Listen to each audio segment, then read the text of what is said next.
Hey everybody, it's Wednesday afternoon here in Houston, Texas.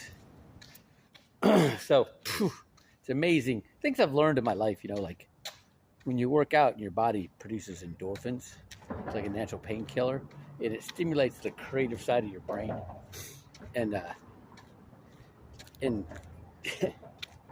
that's why Navy SEALs, yeah, primarily why we work out and everything. Yeah, you have to be in shape and to do the jobs that we do, all right, but it also gives you a better attitude about doing all that stuff that sucks, right? But this morning, during mitzvah, it was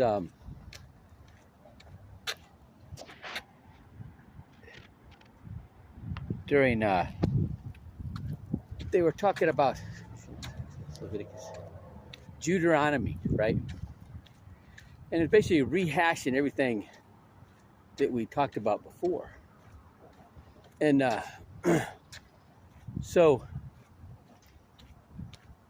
it's talking about how the sacrifices, well, going back and when I uncovered Hammurabi's law and saw how similar it was to the law of Moses, which came like over 400 years after Hammurabi's law.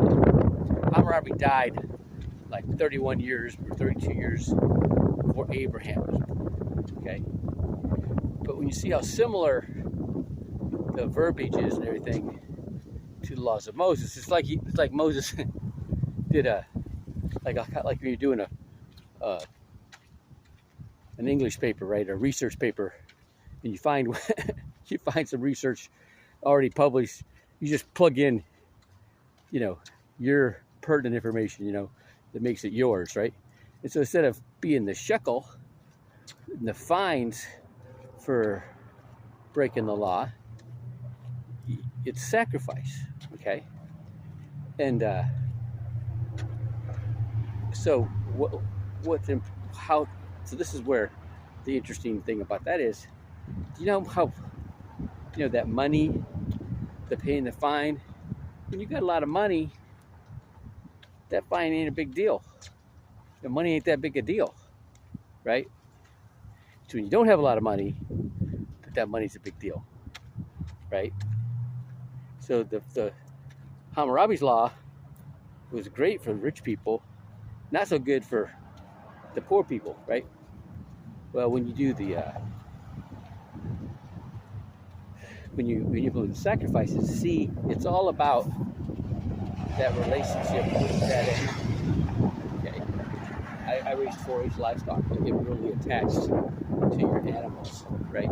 I see some girls, even they got the grand champions, they made like $7,000. I think one won $14,000 for her steer, and she was bawling her eyes out because that steer was going to go get butchered and turned into steaks for somebody to serve at a big, award ceremony for their company,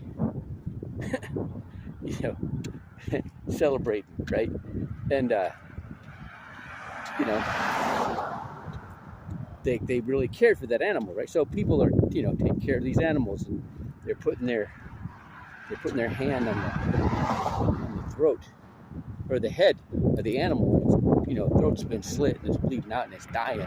They get to feel the anguish of that animal and feel that penalty or that sin means so much more to them, right? So then I'm thinking about what's going on with our economy, right?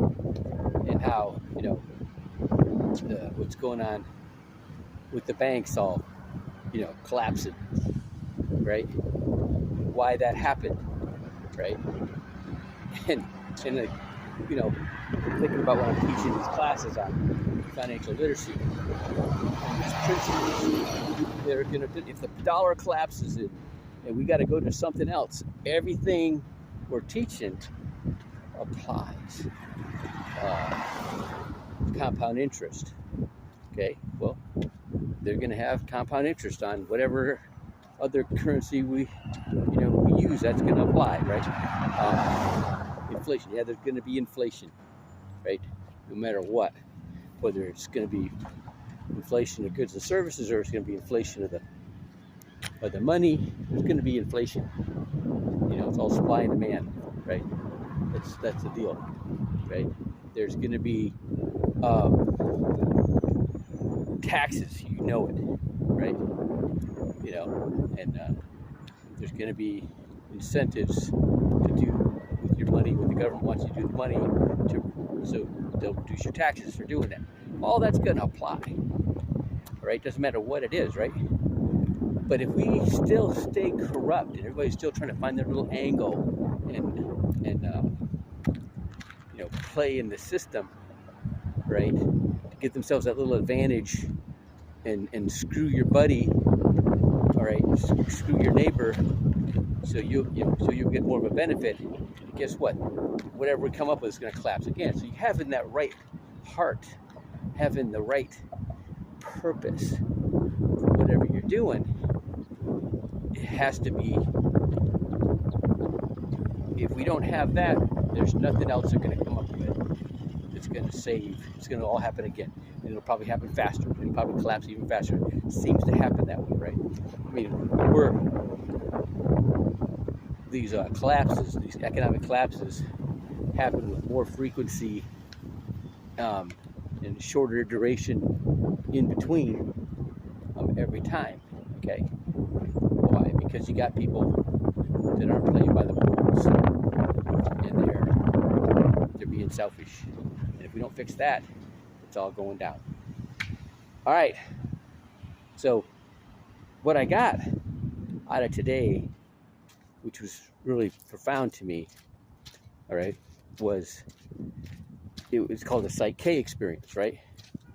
Where this epiphany came to me and I got excited about it, right? The way you learn something, you learn things. The first way you learn things through repetition, over and over, hearing the same lesson and for doing the same thing over and over again. You have to do something 21 times before it becomes a subconscious habit. It becomes, part of you, right? You have to hear about something or see it 66 times or read it 66 times before it becomes part of you, right? And then another way is through hypnosis, right? You in trance, you get something like that, right? Suggestion, right?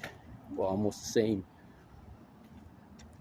in PTSD. You have real traumatic experience. It burns through all other protocols, and it becomes the first go-to for your reactions, right? What you learned in those high pressure. That's why, that's what PTSD is all about, right? And then there's psyc-K. Psyc-K is when you have this overwhelming, exuberant experience, right? That you do something, you did it right, and it worked. You get excited, you own it after that. So that's always a better way to learn than any of the other ways. Sure enough, PTSD, and post-traumatic stress. So I got a psyc-K moment this morning, and I'm sharing that with you right now. All right, have a great day.